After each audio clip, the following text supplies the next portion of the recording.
PKG update to refresh our package lists and ensure we have the latest repository information. Execute PKG upgrade to install necessary package upgrades. This ensures system stability during deployment. We install our primary deployment protocol, PKG install git. This is necessary to clone the T-Bomber source code from its repository. The T-Bomber framework is Python-based.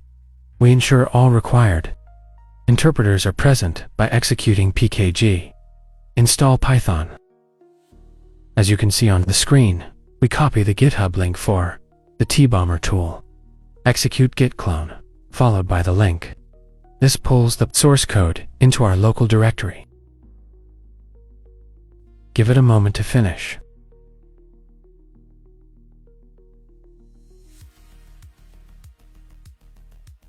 Now we gain tactical access. Execute cd tember to navigate into the new directory. Follow up with ls2 list and verify the core files are present. This is the dependency integrity check. We execute pip install our requirements txt to install all external Python libraries required by the tool. If you encounter an error, you may need to try pip to install requirements.txt first. Permissions. Escalation execute. cod plus xt bomber. Joch sysgrants. The main shell script the necessary. Execution privileges. Preparing the tool for launch. Framework execution. We launch the tool using the shell interpreter bash tbomber.shi.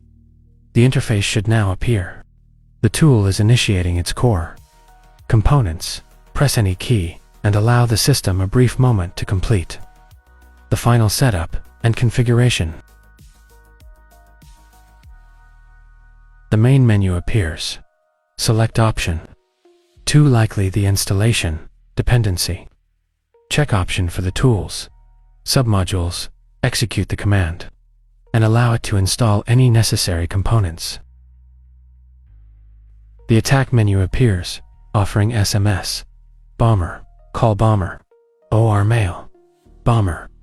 We select option 1, SMS, bomber, to test the SMS module in our authorized lab. The system requests the target parameters. Enter the country code without plus followed by the target number. Crucial warning. As you can see, I am only using my own authorized lab number. Never input a number without written consent. We set the payload volume. Input the desired number of SMS messages to be sent during the test. With all parameters confirmed, press Enter. The tool initiates the attack protocol and begins sending the specified payload volume to the target number at the defined rate. Remember this rule of cybersecurity. Never test this tool on any number without explicit authorization. Use only your own numbers or lab authorized numbers. This is for ethical testing only. Thank you for watching.